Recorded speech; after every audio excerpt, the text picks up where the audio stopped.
Welcome, everybody. It's Monday, April the 4th, or Tuesday, April the 5th, depending on where you're sitting.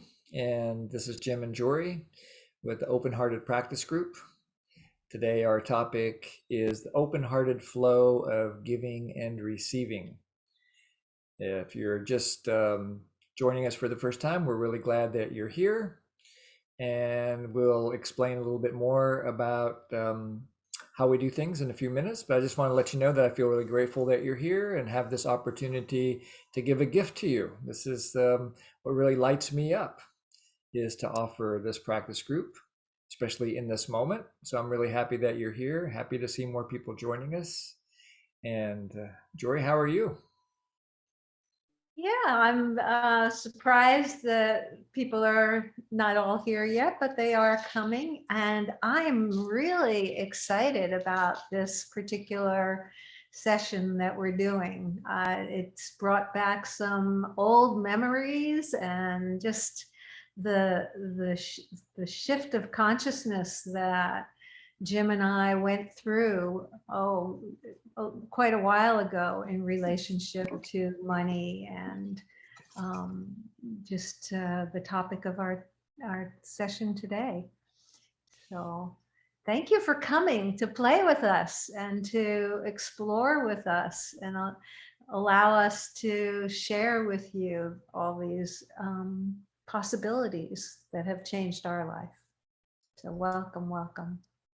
Yeah, see some more people arriving. Hey, Nikilananda, our neighbor, and Yumi, and Fumiko, Rob, Janet. So if you, we're going to break up into small groups a couple of times a day if things work out the way we expect. Whoops. So So if I you, think what he was about to say is if you don't want to be in a breakout room, you can put the equal sign before your name. So close to where it shows whether you have a red speaker or an unblocked speaker. So just in the very beginning of your name on your left, yeah, while that you're, equal sign. and also if you speak and want to practice in a language other than English, then you can add that as well. Like we have at least one person here who has a Mandarin, and I think we have some Japanese speakers here today. One Marathi speaker. Can't always make small groups with by language, but if we can, we love to do that. But in order for us to do that, you need to change your name. If you don't know how to do that, then you just kind of hover around the upper right hand corner of your little postage stamp with your picture on it on the screen. Click on the three dots, and it gives you the opportunity there to rename. It's about the seventh or eighth, two, three, four, five, six, seven. The eighth option in the menu is rename, and you can rename yourself anything you want, including equal in case you don't want to practice in a small group today. And also, if you speak a language other than English that you'd like to practice in. More people arriving. Glad to see you all. Ezra, Richard, Lucy, and Suda, Wei Hong. Mhm. Yeah, so Ezra. we usually start with a self-connection exercise, and we'll do a version of that in just a few minutes. And while we're doing that, Jory will be making small groups for us, because the other way we practice, besides the self-connection, is to practice empathy and honesty. Empathy is the speaking part of nonviolent communication. Um, Actually, empathy is the listening part of nonviolent communication, and honesty is the speaking part of nonviolent communication. So we try to give you a chance to practice both of those sets of skills as well each week. And today's self-connection exercise is actually I'm gonna play a video for I mean not a video a an audio of Marshall speaking.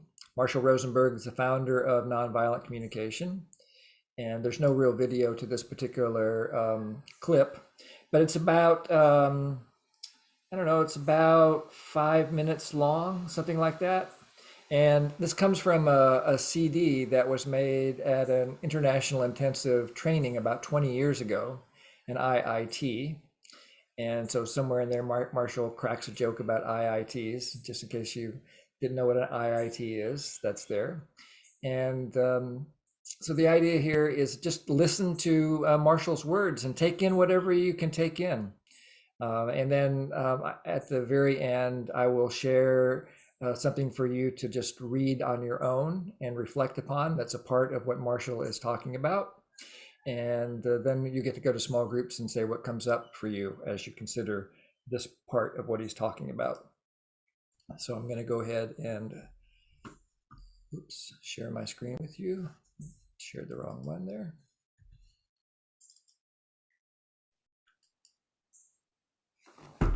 Okay. And here we go with the recording. So I was trying, as I said, I was well aware of the semanticist warning that the map is not the territory. So something as beautiful as needs, it's a central part of what I teach, and I've never come up with words to describe it. The best I can do is needs. But it doesn't, for me, word-wise, it's not a beautiful enough description. But the only other option I can think of, I don't know how to fit it into everyday language, because for me, as I just let it out today, what is the need to me? It's a present manifestation of divine energy within us.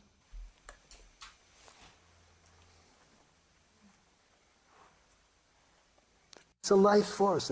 We're part of this beauty.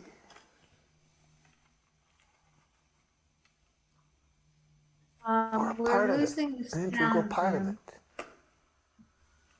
It's going Goodness, in the and beauty, the awe. That's because Marshall's having a little trouble finding his words. So he breaks up. out. Okay, fine. So I'm going to go back a little bit here. It's actually part of why I wanted to play this was so you could just catch how touched Marshall is as he tries to express this. We didn't have giraffe ears, so we Sorry, start to...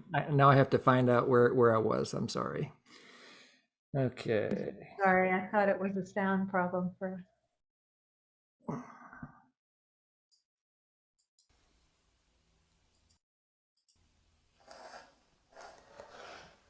So I was trying, as I said, I was well aware of the semanticist warning that the map is not the territory. So something as beautiful as needs, it's a central part of what I teach, and I've never come up with words to describe it. The best I can do is needs. But it doesn't, for me, word-wise, it's not a beautiful enough description. But the only other option I can think of, I don't know how to fit it into everyday language, because for me, as I just let it out today, what is the need to me? It's a present manifestation of divine energy within us.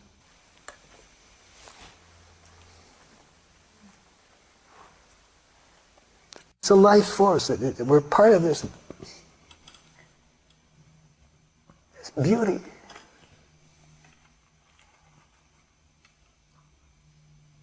We're a part of it, an integral part of it. My goodness, the beauty, the awe, it's incredible. We're a part of it. And the most direct way I know of connecting with that is through what I call needs. It's the life energy within me. It indicates that I'm a part of this wonder.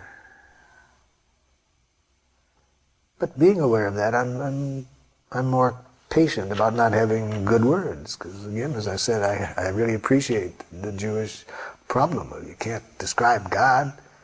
This is similar. This is our connection to God. So words, of course, they're not gonna do it. You can't describe something of such awe with words. So that's the ascriptive nature of it. That's what I mean by that needs are ascriptive. All we can do is do the best we can with these words to get a glimmer to other people of that manifestation that's within me at this moment. I see in the needs this living force within me. It's connected, it's interdependent with the life. It makes me feel at one with a leaf. I mean, I am a leaf. So it's our connection to the rest of the universe. Yes, we are part of this beautiful universe. And look at all of the living phenomena in the universe. And they have needs. Trees have needs. Bees have needs. What? Scorpions have needs. Scorpions have needs. Hungarians have needs. Yeah.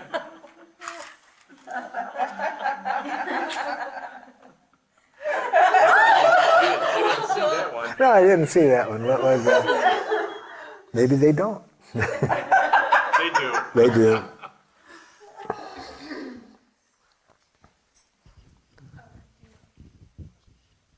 Every time I think I see all the beauty in the world, somebody opens me up to I'm seeing just a sliver. So you said that, I'm sorry, what you said that when somebody really receives your need, they'll have the look of a child. What was the rest of that? Receiving a gift from Santa Claus. And even that's probably not strong enough. They'll feel connected to divine energy. Number one, they'll feel the connection. But number two, they'll also receive another precious gift of being able to satisfy a need that I really believe if we had the David Letterman's top 10 needs that are the most fun to satisfy. You don't know David Letterman. But you also don't know who won the World Series. That's okay, I don't either. How can anyone consider themselves cultured that doesn't revere baseball? I'll never. Recognize New York Yankees. Benefit from being an oaf, you don't have to worry about being cultured at all. Now, nobody has ever been so oafish not to care about baseball. Oh my God. We're doing a terrible job screening for these IIT.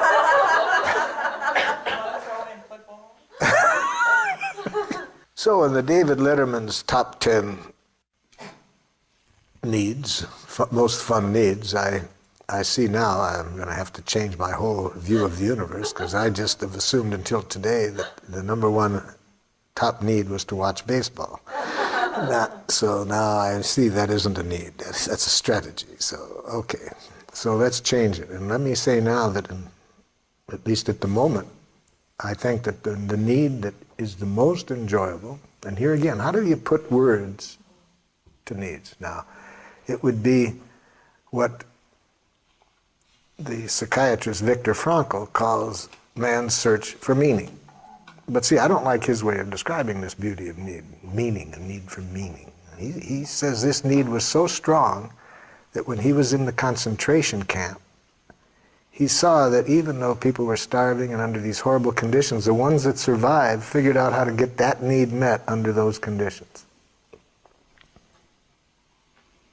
And why now he builds his whole approach to psychiatry on this very important need for meaning.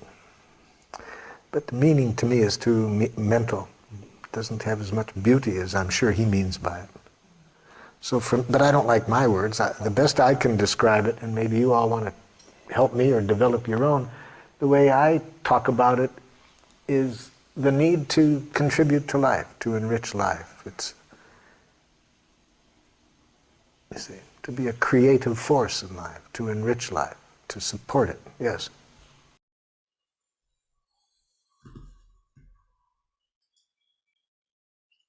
So the invitation is just to take a moment and be with what Marshall has been talking about the beauty of needs being a present manifestation of divine energy within us.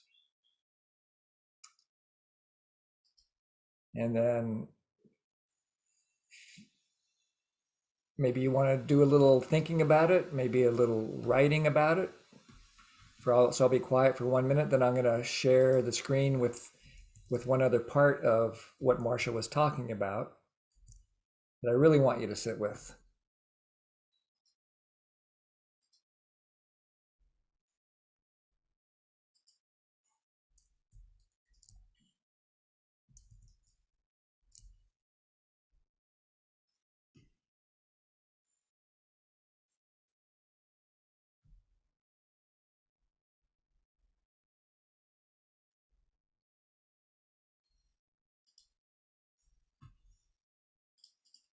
And I'll read it to you, and I'll be quiet again. I think that the need that is the most enjoyable, and here again, how do you put words to needs? Now, it would be what the psychiatrist Viktor Frankl calls man's search for meaning. But see, I don't like his way of describing this beauty of meaning, the need for meaning. He says this need was so strong that when he was in the concentration camp, he saw that even though people were starving and under these horrible conditions, the ones that survived figured out how to get that need met under those conditions. And that's why now he builds his whole approach to psychiatry on this very important need for meaning. But meaning to me is too mental. It doesn't have as much beauty as I'm sure he means by it. So I don't like my words, but the best way I can describe it, and maybe you all want to help me or develop your own, the way I talk about it is the need to contribute to life, to enrich life. It's to be a creative force in life, to enrich life, to support it.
So Jury is going to put us, those of us who want to, into small groups for about 10 minutes. So in the small group, it's your chance to check in about how this quote from Marshall Rosenberg affected you. Did it speak to you? Did you find something come alive in you in terms of your own needs? Did you like it? Did you not like it? Did you understand it or not understand it? Whatever your authentic experience is, what you're invited to share about. And when you're listening, to listen with empathy. And specifically in this case, to remember that empathy requires no words. So we're going to ask you to do this with silent empathy. Just listen to what's alive in the person that's speaking. Just take it in. Savor their words because they're giving you the gift of their words when they're speaking to you. And you're giving them the gift of your empathy when you're listening to them. There'll be, Jory, if you'd set the timer for 10 minutes, then everybody will have about 3 minutes to share your response to that quote. Whenever you're ready, And Jory. then there'll be an extra 2 minutes when the room closes, just so anybody who's speaking can finish what they're saying, or you can get your last words in. So, and there's no need to be pressing a button to come back into the main room. That will happen automatically. And I do not see a sufficient number of people who've added a second language or a preference of a language. So I don't have any language rooms this time. If you would like to be in a language room next time, I'm happy to switch that around. Or you can come back into the main room and we'll try and move you in that way. All right, and with all of that, go forth and connect. Yay, look at us all. Yeah. Jim, can I talk to you later? Yes, Jerome. Yes. Thank you. Thank you. Yeah. So here we are. We've done a self-connection exercise, and now you've had an opportunity most of you have had an opportunity to connect with each other. And I wonder if there's anything that has happened so far that you would like to say about, or anything we've done in our trainings before. Actually, I'm so Oh, I curious. see. I see Siva's hand, but I really would love to I see. hear any feedback about the little quote from Marshall, the chance to actually be with Marshall. So if anybody has any response that's still alive in you about that, I'd just love to hear from a couple people about that. Go ahead, Siva, and then we'll hear from Richard.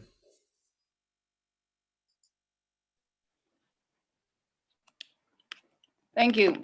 This topic was, when I guess Jory said that this topic was particularly important, I realized, wow, I'm not sure what the topic is, but it is important. And that is, for me, it was about the trouble with being human beings is we always have choices to make. So the choice of looking at a need as a gift is really quite an eye opener. So why is that? Well, because by satisfying whatever particular need it is, it's an opportunity to connect by doing something that allows us to connect with our higher self, our spiritual self, the higher energy in the universe, the spiritual energy in other people, just this awesome mystery of everything in the universe. So what do? Well, basically some form of gratitude. Yeah, It takes Yeah. any form So, you want. yeah. so those are the insights you're taking away. Thank you. Sweet to hear that, Siva. Thank you.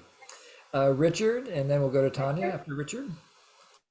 Okay, yeah, I really appreciate what I heard in that recording, and also what you said as well. And actually, the message about how or what am I going to contribute really resonated with me. And if I can focus on that when I walk out the front door, or even before, I know that is going to be very helpful to me and just about everyone else that comes in contact with me.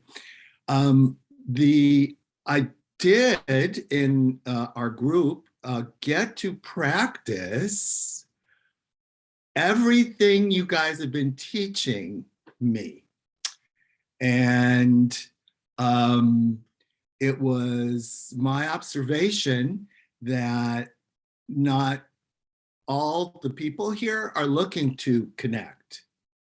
And I did my best to connect empathetically, and apologize that I did not meet this person's needs. And great practice. It was really, really good. So thank you. Thank you. Every moment a chance to practice. Thank you, Richard, for utilizing this opportunity. Tanya, and then Ezra. So for me, you asked what was the response to hearing Marshall's voice. And for me, it was hearing his voice and hearing his compassionate voice and his humble voice. It just connected me immediately to my compassionate nature. And, and I've been missing my compassionate nature for a while. All the rough times that I've been having with my health really disconnected me, and that's just it was like Marshall reached out and just put his hand on my heart.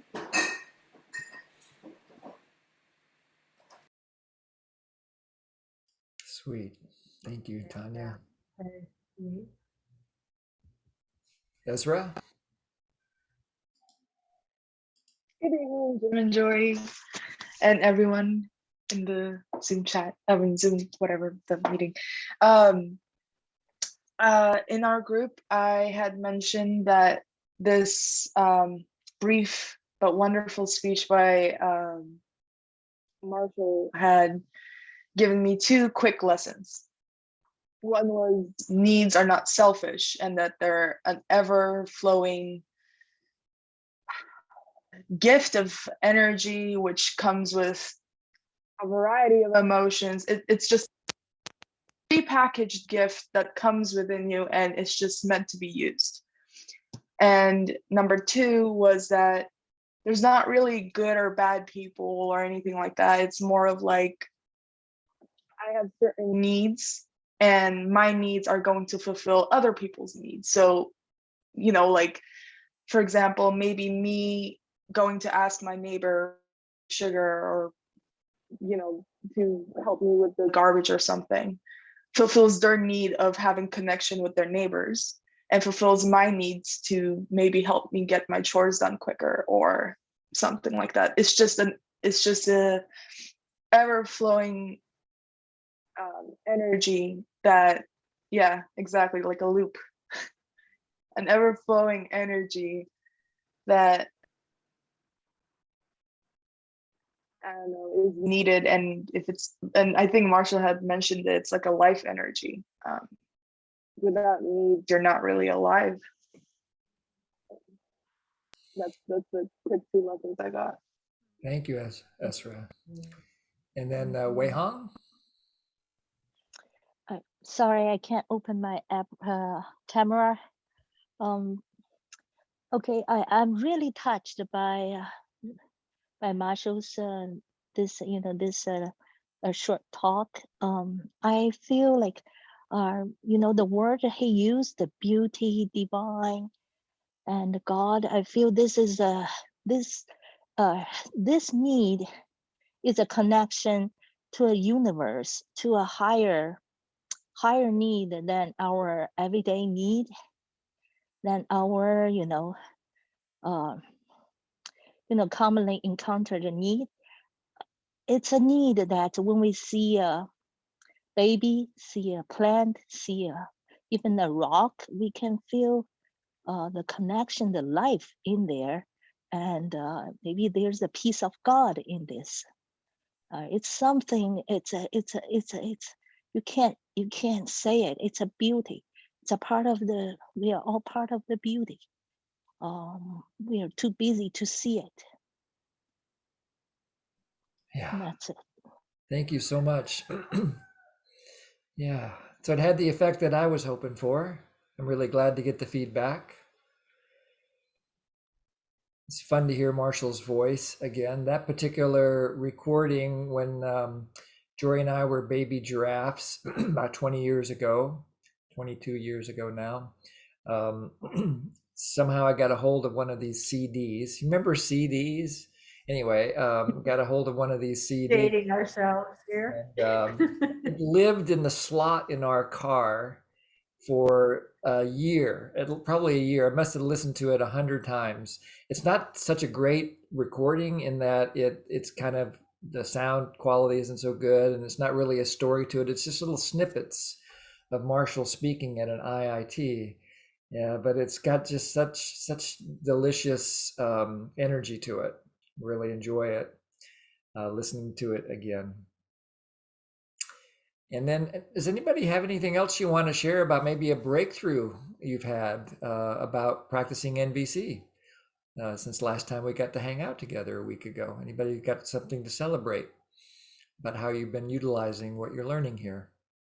Got a little bit of time for that. If there's anybody.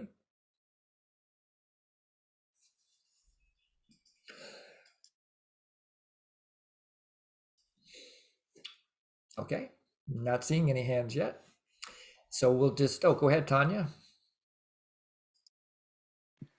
So I started a conflict resolution practice group with another NVC group, with the NVC Rising group that's happening right now.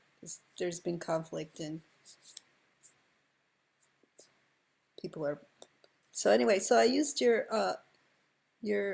example of the 4 phrases from the Hawaiian tradition, and for the first group, and just asked them, did a Jim and Jory. I said, think of a conflict you have, not the worst one you have, and here are these 4 sentences, and go in a group and tell your conflict and have the other person help you with the 4 phrases. And everybody came back all teary-eyed and smiley and great. So thanks. that was wonderful. Wonderful. Thank you for doing that and contributing in that way. Thank you for the practice. Oh, but thank you. And thanks for expressing an example of the open-hearted flow of compassionate giving and receiving. You know, those of you who have been with us for a while know that we often talk about the 0 step, which is something we learned about in the very first practice group we ever went to. It's not a pure and not a Marshall concept. I never heard him talk about the 0 step, but Mel Schneider did at our very first practice group we ever went to. And he said the 0 step basically refers to what you do before you open your mouth. I think somebody mentioned something like that a minute ago. And so just briefly, the 0 step has to do with presence first, just getting really present with what's alive right now in yourself and the other people that maybe you're with, just bringing all of your attention into the present moment. And then it's about intention. And the intention is to create a quality of connection that inspires compassionate giving and receiving. And then the third thing is openness to outcome. So here we are talking about openness to compassionate giving and receiving, this natural flow that we're all in. And if you want an example of that open-hearted flow of giving and receiving, it's your next breath. Your next breath is actually an example of compassionate giving and receiving, because you're receiving the gift of life from oxygen that is freely given from plants. Plants take in air just like we do, but they love the carbon dioxide part. That's what they need to sustain themselves, and so they give away the oxygen, and we take that in. And what do we give away? We give back the carbon dioxide, because we don't need that so much. So every breath is an opportunity to connect to compassionate giving and receiving. And this is one of the skills of the Pathways to Liberation Matrix that we've been hanging out with since October. Something that Jory and I, along with Jake Gottwalls and Jack Lehman, wrote back in about 2010 or so. And we're getting pretty down toward the bottom of the list of skills. And today we're going to be focusing open-hearted flow of giving and receiving, which at the root of it, we defined it as transforming scarcity thinking into thriving creatively, joyfully contributing and receiving. And then, just like all the other skills that we've been working with, there's a pathway. And we're gonna, rather than kind of go through this pathway in some sort of linear way right now, we've designed a couple of practices to kind of get to what your direct experience of it is and how language matters in terms of your own sense of an open-hearted flow of giving and receiving. But I will just point out that this how natural this stage over here that we call integrated, it's actually natural. It just naturally uses the skill with ease and flow, and this is our natural state when we are aligned with this the energy of needs that Marshall was mentioning in the preliminary part. So this is our natural state. So joy and ease and giving and receiving with creativity and resourcefulness. Giving is receiving. And here's an example of compassionate giving and receiving in action. This is a child feeding a hungry duck, or two in this case. One child, two ducks. And we're not there, but you can imagine the joy in that experience for both the ducks who are getting fed and the child who's doing the feeding. So this was often the symbol of compassionate giving and receiving that Marshall would use to point out how natural this flow is. Yeah, the phrase he had was, you can't tell who's having more fun, the giver or the receiver, the duck or the ducks or the kid. Who's having more fun here? You okay, Jim? Yes, I am. I had something stuck in my throat there. Thank you. Yeah. Yeah. So let's practice a little bit. We'll do a little written practice first to kind of get into it. We're going to use a potentially charged topic. So we invite you to take care of yourself because this is a topic that allegedly people never talk about at the dinner table. Along with religion and politics, most people, at least in our culture, are very shy about talking about money. And so we're going to use money as the how we're going to talk about compassionate giving and receiving today. And I'll share my screen and invite you to do a little writing. I'll be quiet for about a minute or so with each of a few questions here. The first question is, what do you charge money for? What do you charge money for? Whatever your honest answer is, there is no right or wrong answer. I'll just be quiet for 30 seconds while you make a note.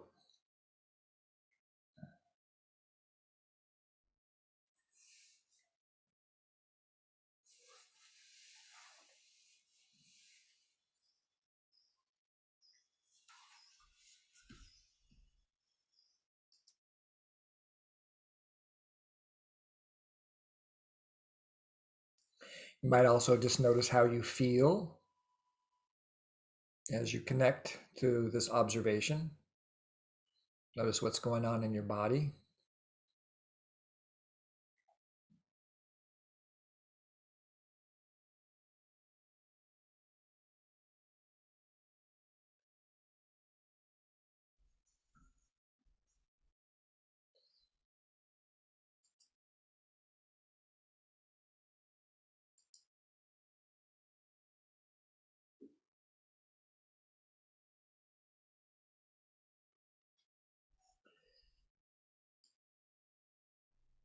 Second question, if you're ready, why do you charge?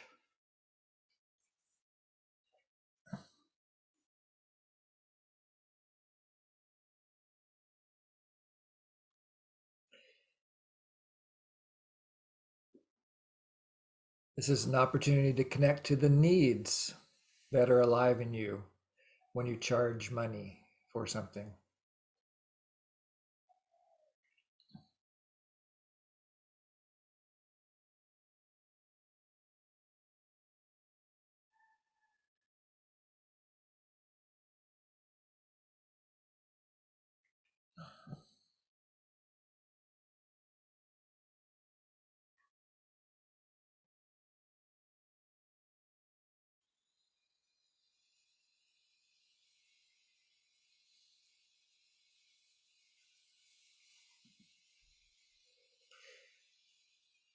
And savor those needs. Savoring means to extend the pleasure. And as we heard Marshall talk about, that needs were a present manifestation of divine energy within us to connect to the flow of why you do what you do.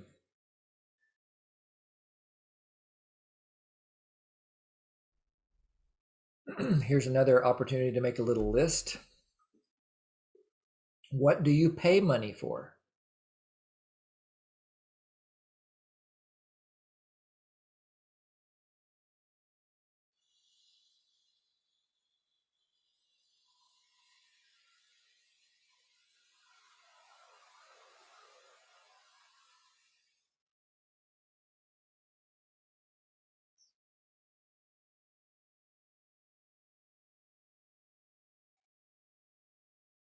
And again, as you write down this list of things that you pay for, notice how your body reacts.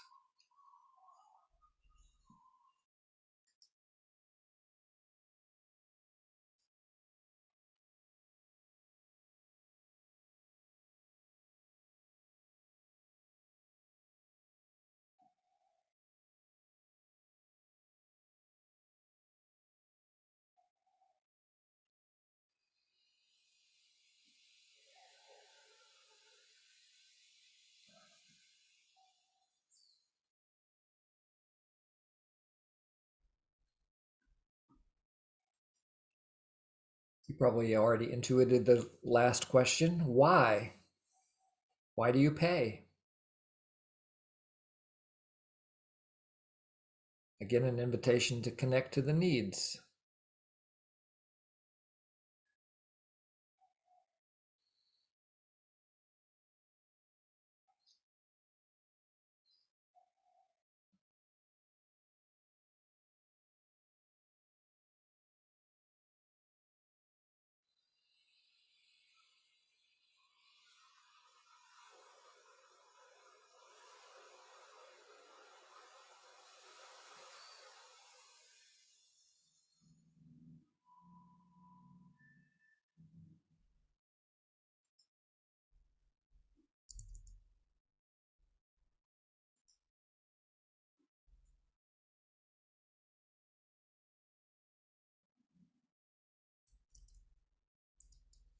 Love to just hear a few reactions. How did these questions affect you?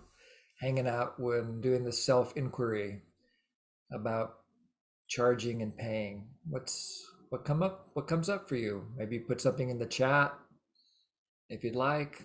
If you don't like to raise your hand and speak. Love to hear some voices too, especially if you haven't yet spoken at our meeting yet today. Although all voices are welcome.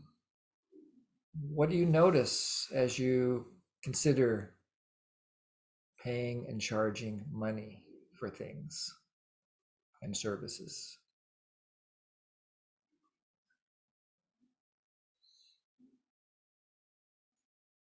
Go ahead, Rob. You see me? Yep. Okay. Yeah. Let me get my little cheat sheet. Yeah. Why do you pay? That was the one that hit me the most, and stress came into my body. I feel like I'm retired now, but I have the nest egg for my daughter, my couple, myself, and a little bit of my son, and so and I put need for shelter, aliveness through entertainment. And why do I pay? To not be stressed out about not paying. So just stress comes into my body thinking about this. Thanks, Rob. Catching your stress and imagining sometimes it might even be like an overwhelming stress. It's so painful.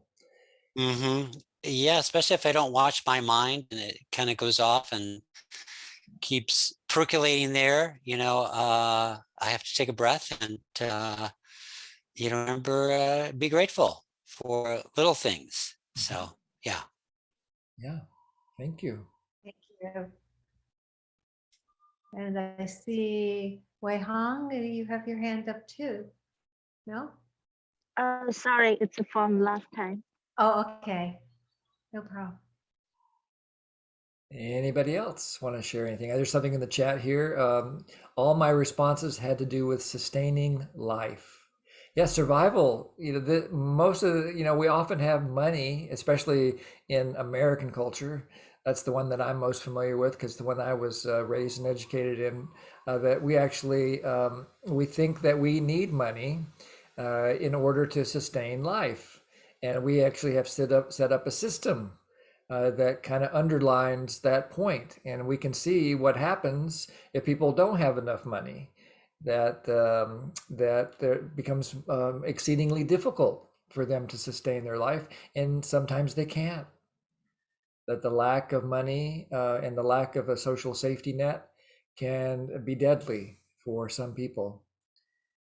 And Patricia wrote, I pay to fulfill a need that is not freely given. And Soy Fawcett, I pay money to support and create the community and world I want to be and live in, those who care for themselves, for others, and for the earth.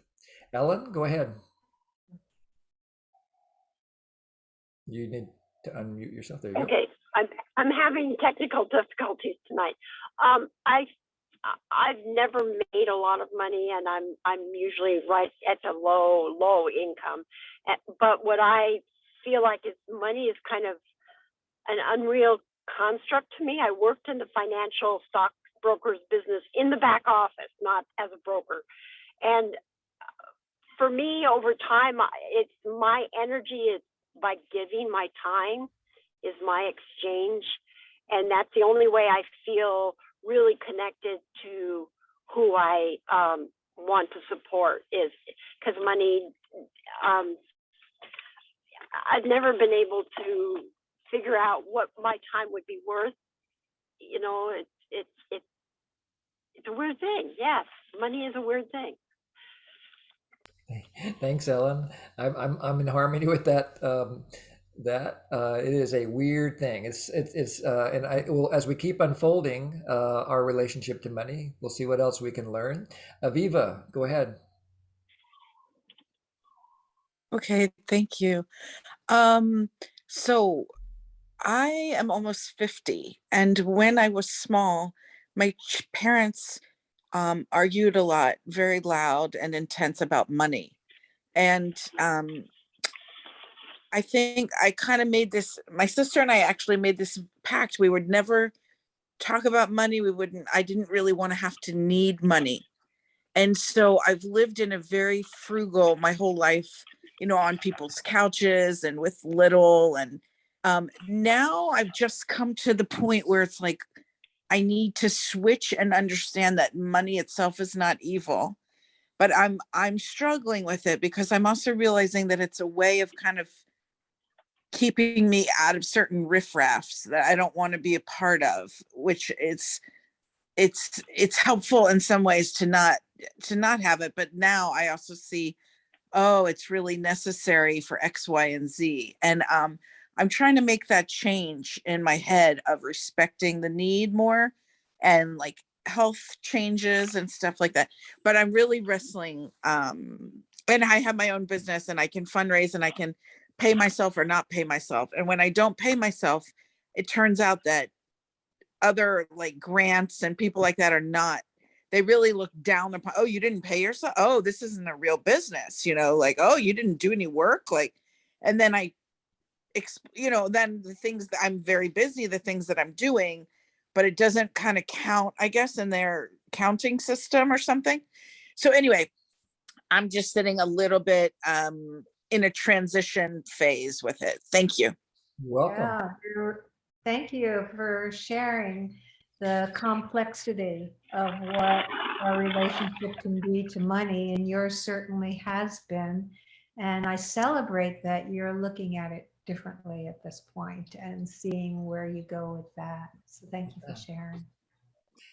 And let's go to Ezra next. Mhm.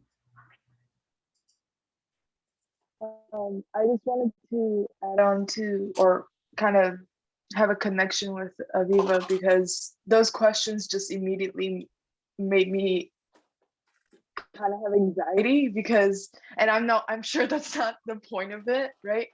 But it's just because the way that I've been kind of indoctrined into this system of, as long as you're doing, you're good. Like, you just have to do, and you'll get the money that you got for that. And part of me trying to transform or relearn the concept of money is it's a physical manifestation of the energy that I put in, and I'm allowed to ask for more if I feel like I've given more. And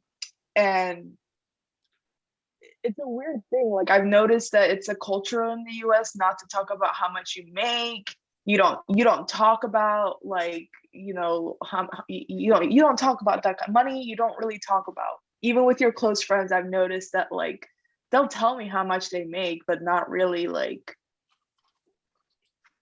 do they think they deserve it? That's even the question that some people can't ask. So my relationship with money is also very difficult, but it's getting better in the sense of I just have to remind myself that it's like a physical form of energy, and whatever I'm paying for, I'm gonna get whatever. So I'm also making sure that that's also helping me with my impulsive buying that I think we all kind of adopted over the past 2 years. Thank you, Amazon. Yeah. But Thanks, Ezra. And Yeah, there's quite the traveling through a relationship to money. Thank you for sharing yours, Ezra, but just in general for all of us to recreate our relationship to money is huge. We have so much history, so thank you for sharing. it is a taboo topic. Go ahead, Deborah. You're still on mute. Okay, can you hear me? Yes. Okay, there we go. Yeah, it was an interesting series of questions. Over my many decades of life, I keep working and searching on this topic. I have enjoyed many things about MVC and money that I've learned, and also in my spiritual practices. So my first answer, what do you charge money for? Nothing. This is making me feel stressed, upset, unhappy. I need to do something to charge for and have an income. Why do I charge? If I did, it would be for someone to compensate me for something I've done and honor my energy, how much I'm worth. If that's, I don't even know if that's quantifiable. What do I pay money for? Everything.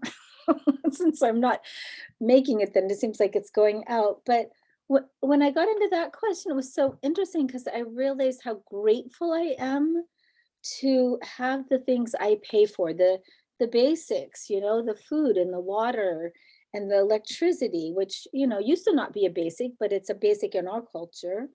And my roof has been leaking. So I fixed my roof, and I had a sink that sat out, a big laundry sink that's been sitting for 3 years in my backyard that got put in today. And I am so happy to have spent my money and paid for that. And it's wonderful, to have my house be more functional and working, and have an exchange of energy with the workmen who were here all day, and also an exchange of energy for me, that to receive taking care of my home and taking care of myself. So it was an interesting questions. Thank you. You're welcome. I'm grateful.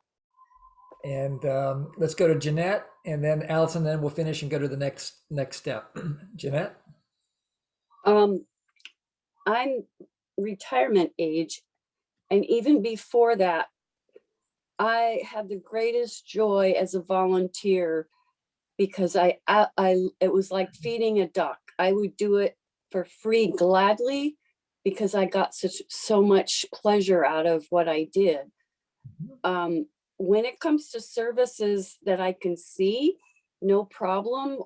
When it comes to trusting my heart with like emotional issues or truth issues, if money gets in the way, I can get very deceived, very manipulated.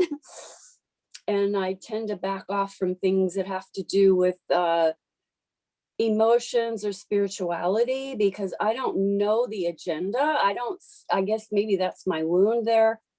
When it's something that's tangible, that's a different story.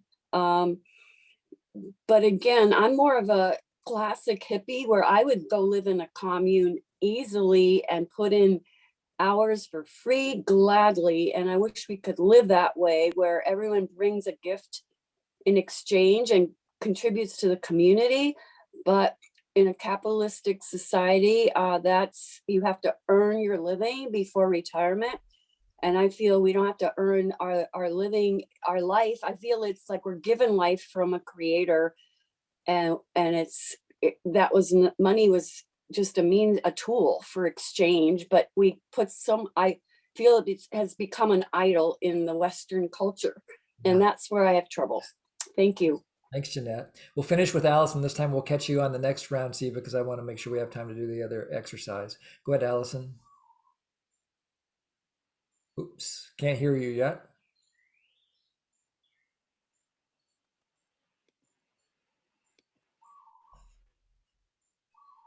There we go.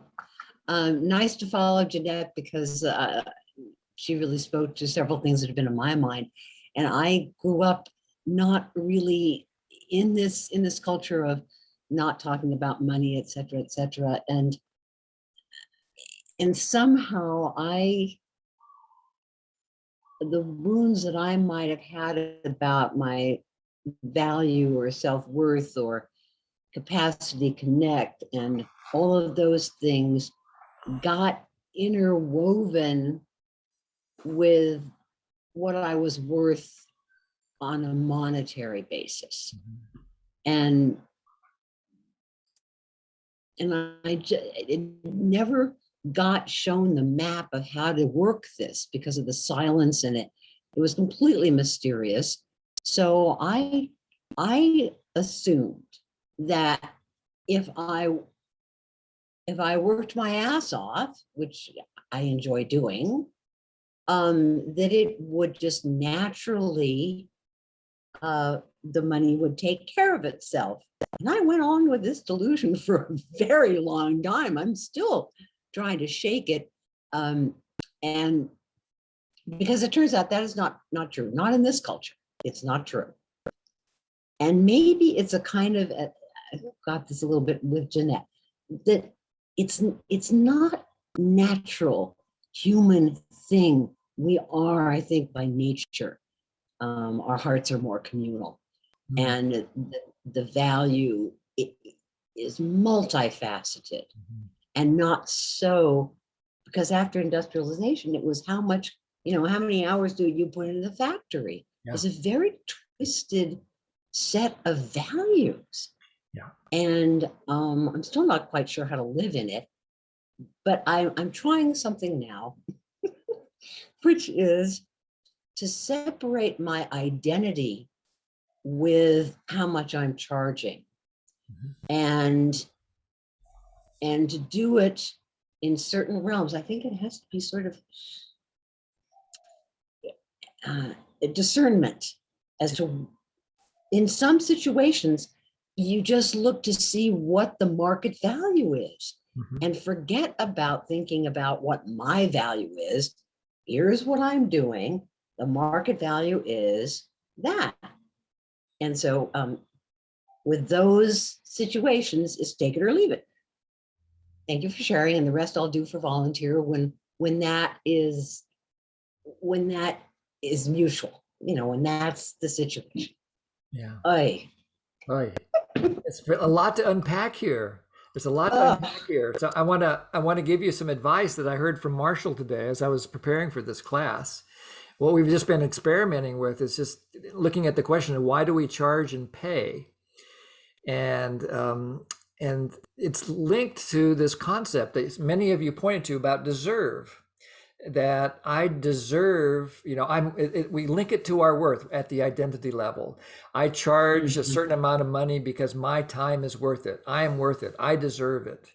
Or I pay you an X amount of money because you deserve it and you deserve to be compensated. And that's actually it's a terrifyingly life disconnected way of looking at things, because our worth has nothing to do with how much we either receive, have, charge, or any of that. And so let's play with the same questions and look at it through a compassionate lens. So look at it this way. Now you could maybe answer what comes alive in you looking at it right now. What do you request money for? What do you request money for?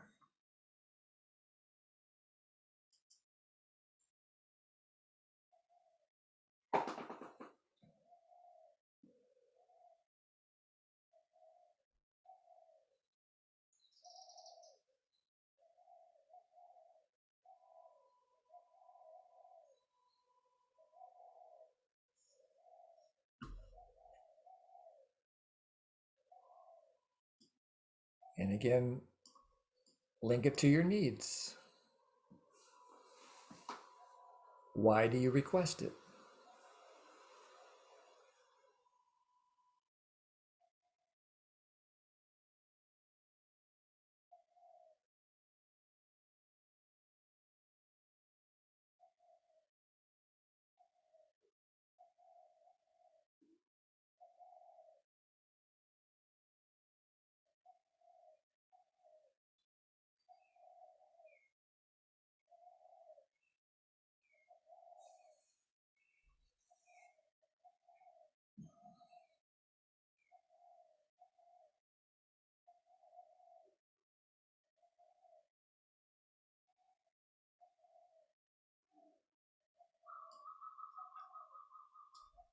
Third question, what do you give money for?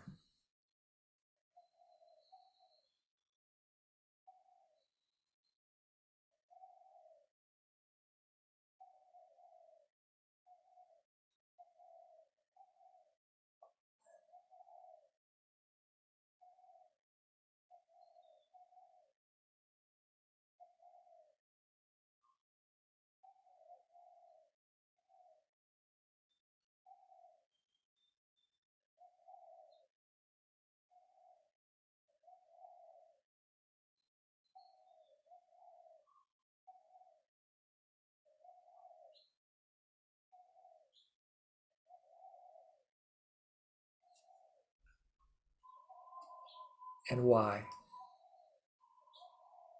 Why do you give it?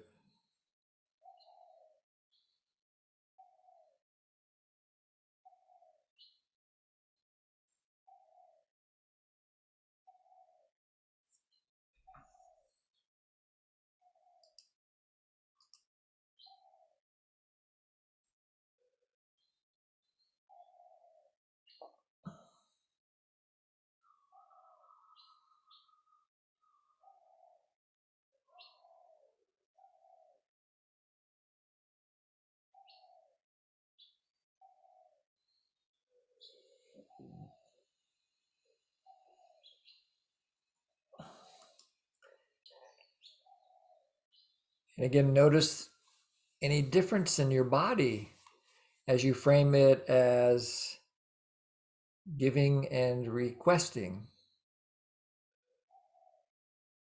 rather than paying and charging. Do you notice anything? And this will be the subject of your discussion in the small groups that we're going to go to now. So we'll take about 15 minutes in small group to talk about the difference that you notice between the first set of questions and the second set of questions. What's alive in you about it? We probably are making some adjustments to the groups because people have come and gone. So Joria, if you'd set the timer for 15 minutes. So it's 15 minutes plus 2, as we usually say. So we'll give you 2 minutes to adjust to coming back. And I'll open up the groups, and there's been a little moving around, coming and going. So, and there are, I think, about 7 people who haven't been assigned yet. So be patient. I'll do that ASAP. I'm available to be in a group now, Jory. Okay. Oh, okay. Okay. So And actually, I wound up with one person last time, which was great. It was wonderful. It just happened. Okay. Okay, Anyway. I'll take the equal sign off your name and, Okay. all right, we'll Okay, move you and in so there. again, people might be wondering, what does Jim want us to do in the small group? I'll just say it one more time. So you've just gone through this experience of looking at what paying and charging money looks like to you in terms of how you notice it living in your body and at the need level. We heard some people kind of commenting about that and clarifying what was alive in them about it. We got a chance to empathize with them. So that's what you'll be doing in the group, is listening to people, not only about paying and charging, but also requesting and giving, and see what the difference is that makes a difference there. And again, it's your opportunity to practice empathy and honesty. When you're speaking, you're just speaking from the heart. This is your gift to the other people in your group. You're giving the gift of your authenticity, and you're receiving the gift of their empathy. And likewise, when you're the empath, you're receiving the gift of the other person's honesty and giving the gift of your presence, space, and focus. So we'll see you all back here in 15 minutes. We'll see you back here in 17 minutes. Right. And I'll open up the rooms now.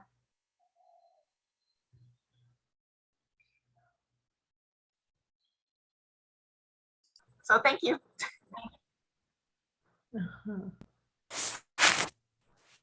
All right, welcome So back. folks are coming back. Turn the recording back on. Love to hear some what you're learning. What are you learning about? What did you notice? What did you learn? Yeah, what are you taking away?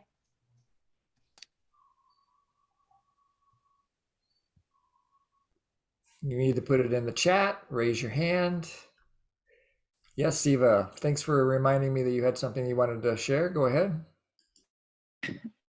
Oh, I already forgot what that is, but I did notice one thing that interested me, might interest you.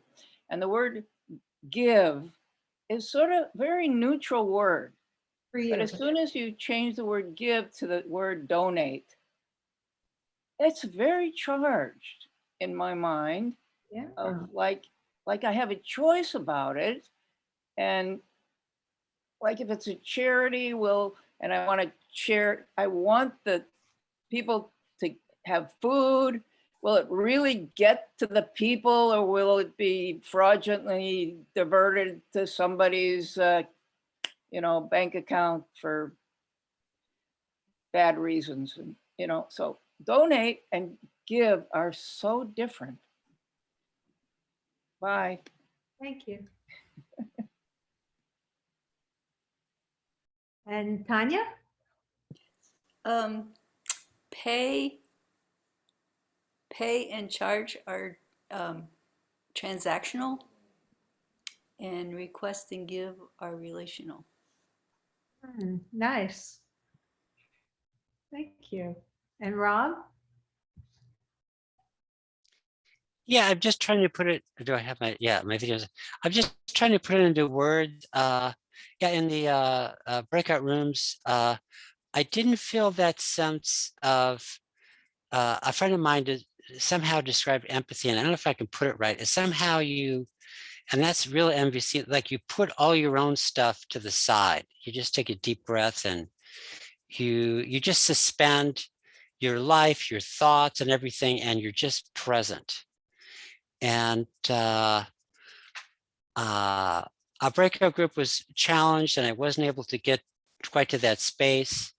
So I'm yearning for more of that, of suspending my own agendas, thoughts, whatever, and just being in the presence and the divine presence, hopefully, but yeah. Yeah, so that's your practice right now, to find that opening Mm-hmm. to receive. Thank you. And if we could have peace in the breakout rooms, we can have peace in the world, right? But if we can't have in the breakout rooms, oh my God, we can't. So I hope we can all work on it a bit. Yeah. Absolutely. We're all a work in progress. We wouldn't be in the group here if we already knew how to do it. That's the way I look at it, is we're all still Yeah. how to do it. And I also want to just catch you saying every moment is an opportunity for practice. Thank you, Rob. Okay, yeah. Okay. Not seeing any other hands. Patricia, yeah? Okay, I didn't have a chance to put my hand up, but okay. I have Siva said something about donating and charging. That donate has a charge for her, and Donate and give. Donate and give has a charge. The charge that I have about donate is that if I go to a place like this, or if I go to NVC, an NVC retreat or something, and they say donation, and then they put a price tag to the donation, I'm very happy to pay. But the anxiety that I have is if there is no 501c behind that donation, I get anxious. Because in the tax world that I live in, where every single thing is taxed, I pay tax on gas, I pay tax on eating out. There are certain things that are not taxed, and gifts that are received are not taxed. So there's part of me that thinks, okay, well, what is your 501c number? And if there's no number, then the trust leaves. Because I'm thinking, oh, are they trying to get the money without having to declare it as income? Yeah. So the word donation really brings a lot of anxiety for me. I'm guessing because you really want to make sure if you're contributing that you're contributing to what you want to contribute to. Not only that, yes, that's one. I don't want somebody to change their income into a donation. Because, because waitresses have to pay taxes on their tips. Just think about that. Even their tips, they have to pay taxes on. So everybody has to pay taxes. And if people are finding a loophole, instead of calling it income, to call it a gift, you're making me a accomplice to a tax evasion that I'm not willing to do. Right. You really value fairness. You really want everybody to. Fairness. And then I also want the government to have the money to pay for all of these things that we have to give to other people. Yeah. Healthcare, all of these things require money for the government to do. Sounds like you really see your taxes when you pay, that for you, it's not paying taxes, it's giving taxes, because you really see that the money that you give is going to something that you sense is important in terms of meeting needs. Yes, and that's the part, and especially in an NVC world, that's the part that I'm very uncomfortable with. Is because you're talking about meeting needs, but then when I see something like that happening, I'm not trusting. Yeah. Thank you for sharing your direct experience and how that lands to you. Thank you. Yeah. And I see Siva's hand is up.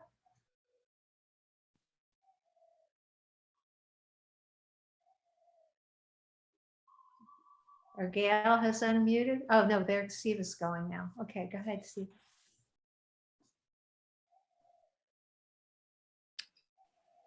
Who are you calling on? You. Oh, I'm sorry.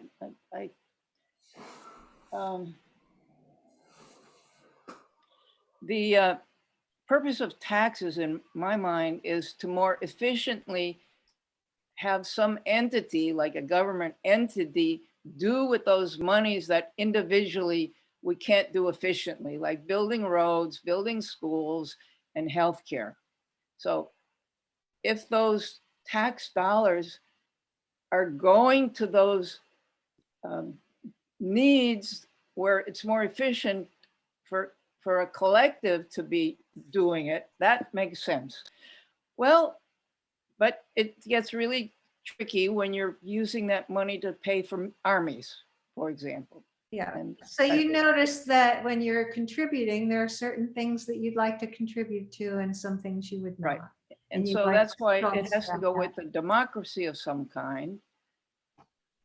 Oh, it's so Yeah. complicated. Yeah, It's it a lot of doesn't always happen complexity. right now. Yeah. And there's next time I'm gonna come back as a dog. Yeah, Be careful, dogs are Sue. dogs are experts at compassionate giving and receiving. I know, that's why I want to be a dog. Thank you. Go ahead, Ellen.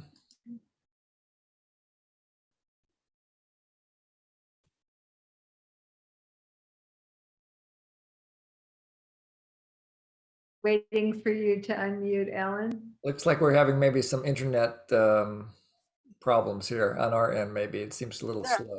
there we There go. she goes. There she goes. So for me, when I'm asked, it's these, like in the Dharma talks that I watch on the YouTube, they say if this is given freely, if you feel this is helpful to you, donate. I just like my head explodes. Like I don't even know how to do that. I appreciate. I get a lot. It helps me be in the world, but I don't even know how to put a dollar amount. And if I did, where, and how, it's the priorities. Like, how do I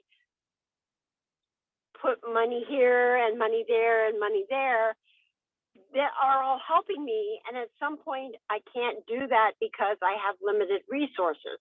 Yeah. So that's my lesson, or my learning.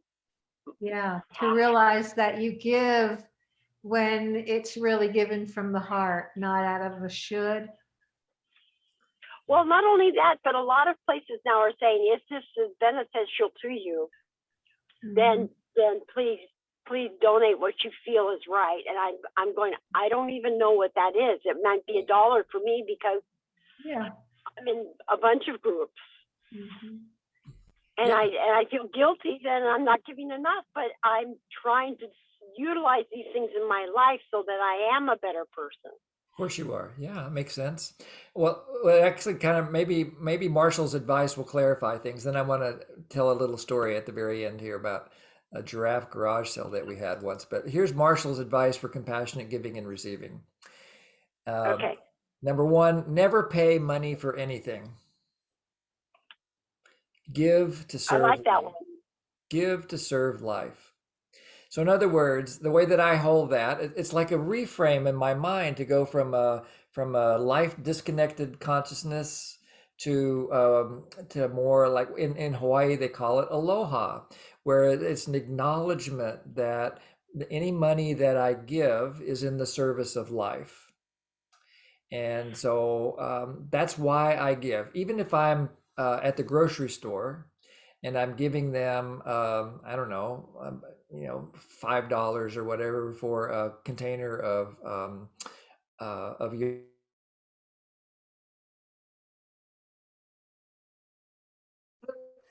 You're muted, Jim. Yeah, somehow I got something weird happened. Anyway, if I go to the grocery store and I give them, I like to think that I'm giving them $5 for this yogurt to serve life. Not only hopefully the grocery store makes a little profit so that they can feed their family, the owner of the grocery store, and the employees get paid a fair wage, and the truck drivers, it trickles down. Every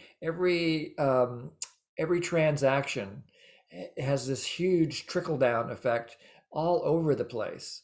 And I just want to remember that I'm not paying for anything, I'm giving to serve life. And it's just changed the way that my experience of money and love has gone. Second thing, never charge money for anything. I request help so that I can continue to do the work that I want to do. And so that's why at the end of each class, we say something like, we do all the work that we have here on a compassionate giving and receiving basis. And if you'd like to, first, please give to Center for Nonviolent Communication. We're doing this as a fundraiser for CNBC. It's a tax exempt organization. So if you give them money, then that money will not, it'll go directly to support CNBC and its programs. If you give us money, it helps us do the work we want to do. We actually just take the money that we receive from this group and find scholarships to give to people that couldn't otherwise afford nonviolent communication training, like IITs. The third thing that Marshall's advice was, and this is not something that is an easy task. So this is like a lifetime's work to transform the concept of worth, to disconnect the idea that people are more or less valuable because of the work they do. And in other words, all human needs matter. All human beings matter. All human beings, all needs are equivalent. So I want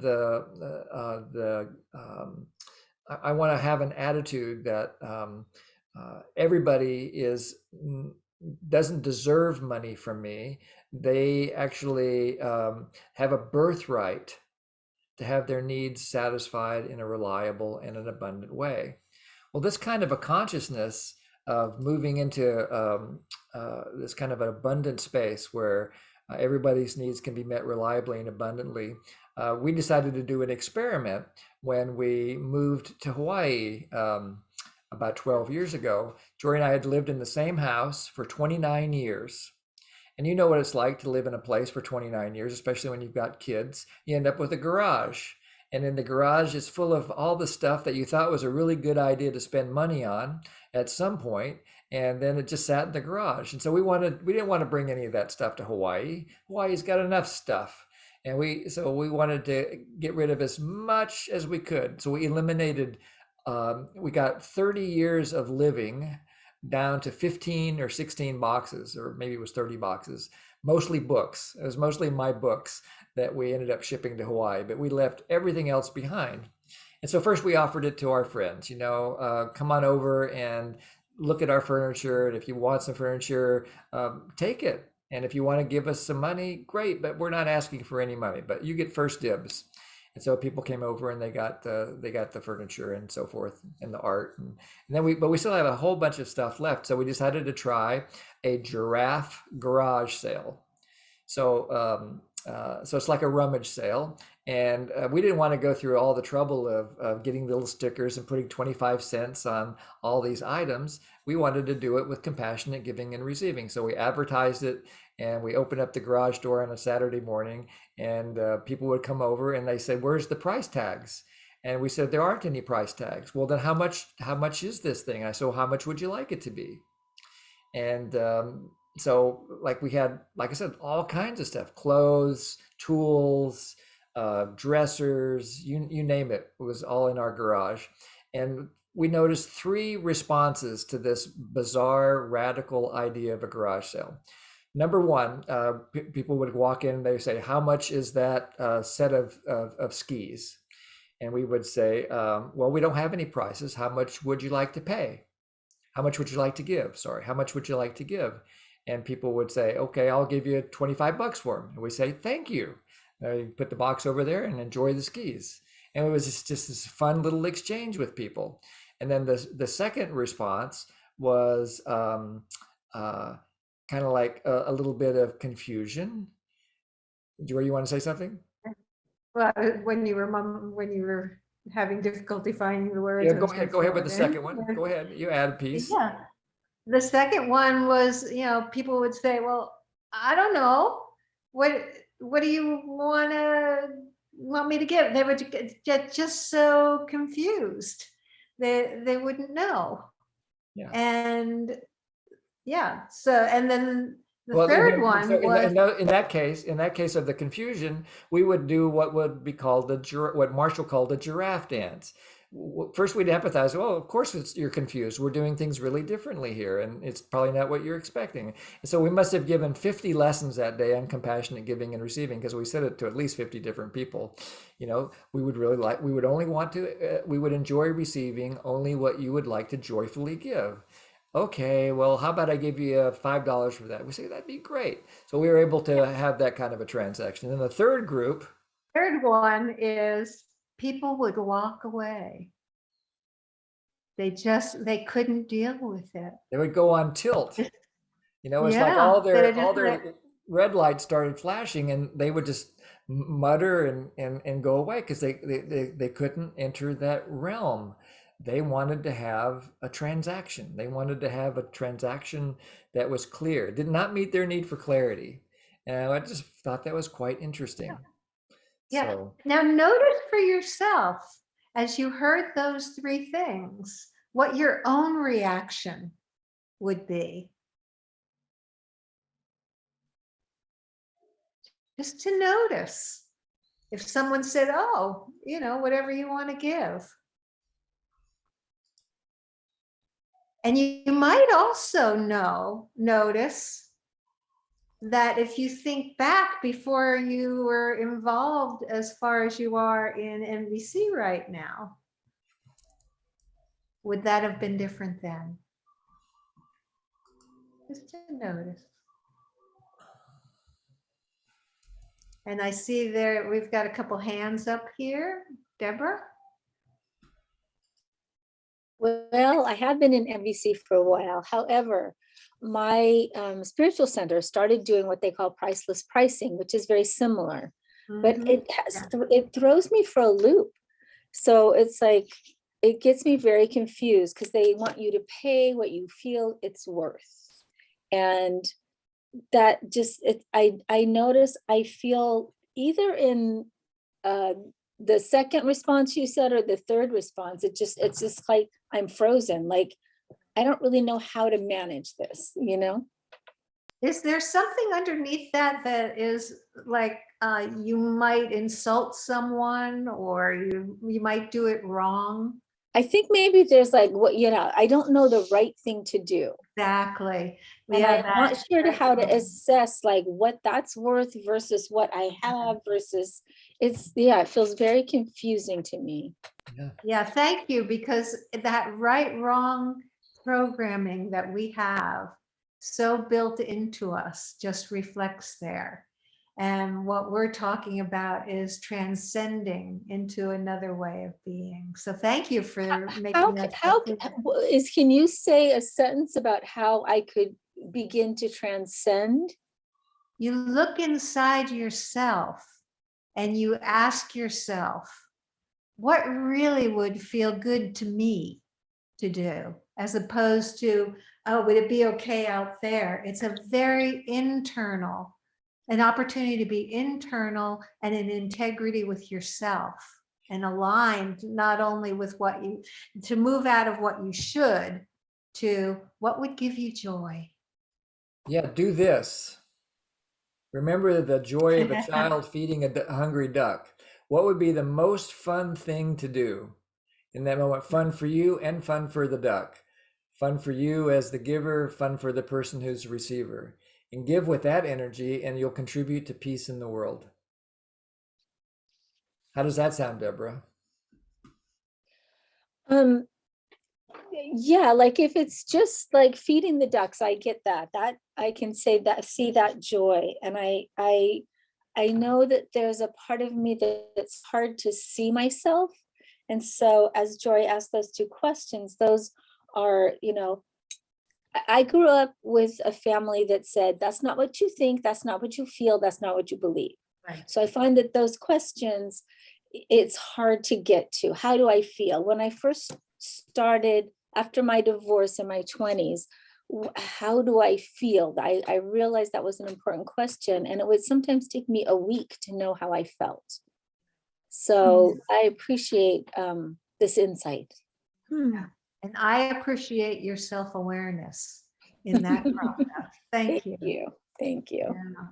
And I notice we're running out of time. We have a few more things, and we can take the questions after. Jim, you want to move into? Let's do the little announcements that we do at the end of each class. So first, I'm putting some things in the chat here. First is the mail list. If you're not receiving our weekly emails that Jory puts a tremendous amount of love and energy into each week, to keep you informed about what's going on in NVC land, then you can join our email list that way.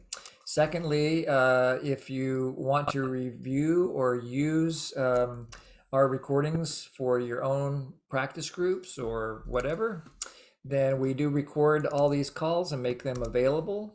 And you can get them at that website there, pathwaystoliberation.com/resources. You can buy my book if you'd like. And that's a fundraiser for the Center for Nonviolent Communication. You can get free shipping in lots of different places. I think my preference is that you use your local mom and pop bookstore, because they probably need more support than Amazon does. But whatever makes your life more wonderful.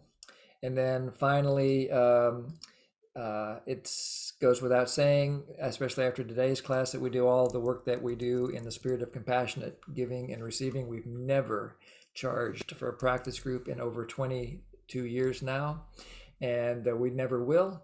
But we do like to receive your money if you want to give it to us. My favorite way of receiving it is a direct donation to the Center for Nonviolent Communication, which is the organization that Marshall started 1980 something or other. And then if you don't want to do that, you can give the money to us, and we'll make sure that we give it to a person that is going to use it for NVC purposes. And just to answer the question, or to point out what if somebody gives us money at radicalcompassion.squarespace.com, that goes to our corporation. So it is a tax-paying entity. It's not tax deductible, but we do pay our taxes through our business, and so you can rest assured about that.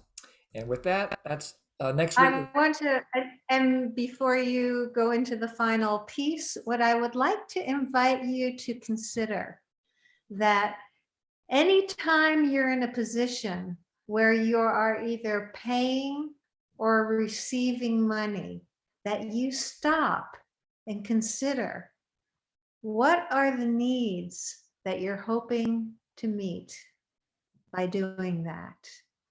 And a great practice is to review your day every day to any kind of financial dynamics that you are working with, and consider needs met and unmet, so that you can become more and more conscious in making the choices that you make. Amen. Thank you, Jory.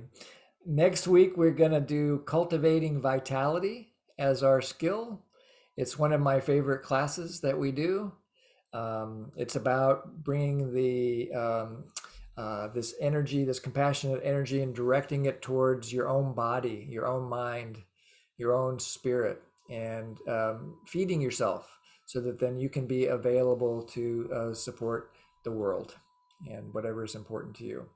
So with that, let's go to Beth and then Patricia. Go ahead, Beth. Thank you. And before you do that, I just want to reaffirm for everybody, we'll make breakout rooms at the end of this. Go ahead. Yeah, I was just kind of dwelling on what your creative garage sale that you had, and the shock that you had about the people that were leaving. Well, first of all, I'm going to say for myself, I don't hardly ever carry much cash. I tend to pay everything with credit cards. So if I come and I don't go to garage sales either because I have too much stuff. But if I end up being at one because Dawn likes to go to them, and so I'm there, and I was offered something, I would probably sheepishly say, "Well, geez, I don't have very much money." But I think that there's other people that go to these that love going to these sales, and the reason they're going, their need is because they like to have this bargaining thing going on where you see a price and they bring it down. And so that's what kind of put them off the kilter, is they didn't have that option of lowering your price. I know, we ruined the game. Yeah, so that's why they left. Could be. That's a good point. Thank you. Yeah. Anyway, thank you. Yeah, you're welcome. And Patricia? I was just going to say exactly what Beth said. I was going to say, Jim, you just don't understand the whole point of bargaining and the fun of bargaining. You took that away from these people. Oh, well, you didn't know me in my previous life, Patricia. I was a car salesman. I know a lot about bargaining. Okay. And you do know the fun of bargaining. Yes, ma'am. I was pretty Been there, darn good done at. that. I was the salesman of the month at Andy's Sport Car Center when I was in my 20s. So There you go. Yeah, we moved on from there. And Tanya? Oh, so here's the story. There is a spiritual leader in what we call Tibetan Buddhist tradition, but she's an American, named Thupten Chodron, and she built an abbey north of Spokane. And when she moved there, she said, "We're going to follow the Buddha's way, and we aren't going to charge any money for anything. And we're not going to buy food. We're going to only accept food donations." Everybody said, "You can't do that. You'll starve to death." And so it nearly happened. One of my friends went over there shortly after that, and she looked around, and there was some pasta in a box, like a large box with nothing but pasta in it. And she said, "Venerable Chodron, you don't have any food." And she says, "Oh, well, there's some carrots out in the garden." That was actually her response. And so after that, my friend determined, she made a decision that the Abbey would never be without food. And she organized this whole, over time, this large network of people who would donate money, buy food, bring the food and offer it. And there's a wonderful prayer exchange whenever anybody comes and brings food, which basically says, the receiver says, "Although we're not perfect, we accept your gift and we'll use it to practice the Dharma." And the giver says, "You are our true spiritual friends and we delight in giving." So that's been going on since I think around 2003, and every time I've been there, there's been plenty of food. So, and they've built buildings, they've built all these buildings, they've all been on donation basis. They literally do not charge any money, except for one thing. It's possible. That's what I'm celebrating. You're showing us it's possible. So the only time they charge money is when somebody signs up to come for a residential retreat. They charge them $100, and then after you come, they give you your $100 back, and they do that because people would sign up and not show up. Yeah.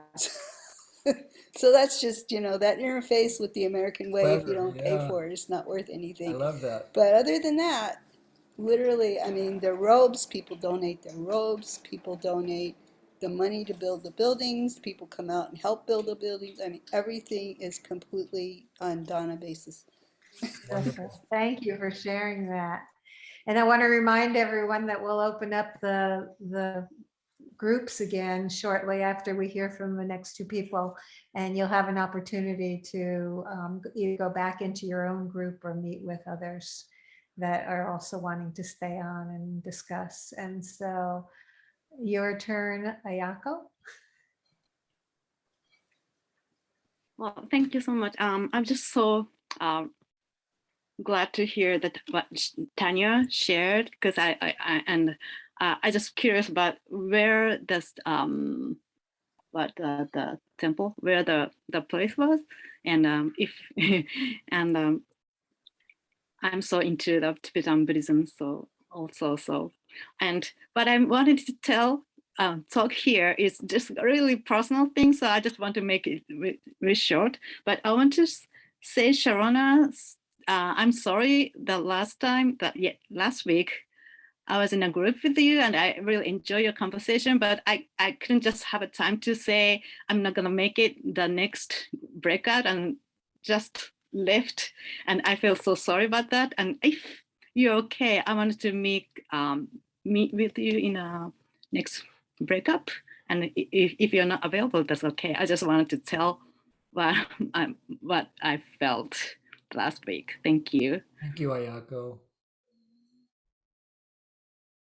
And Siva.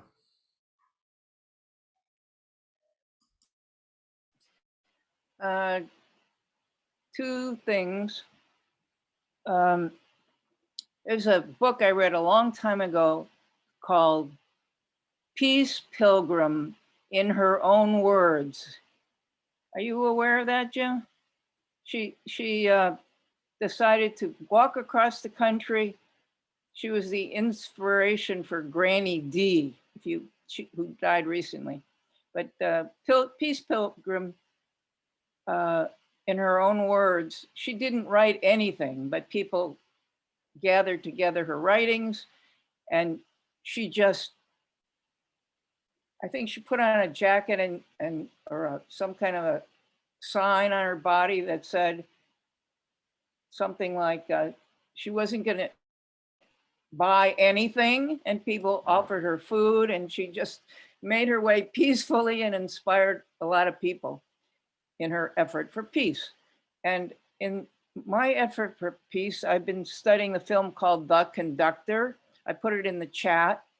It's about a documentary with Marin Alsop, who has a way of teaching where she was very, very much against the usual kind of teaching where you force kids to learn something or other.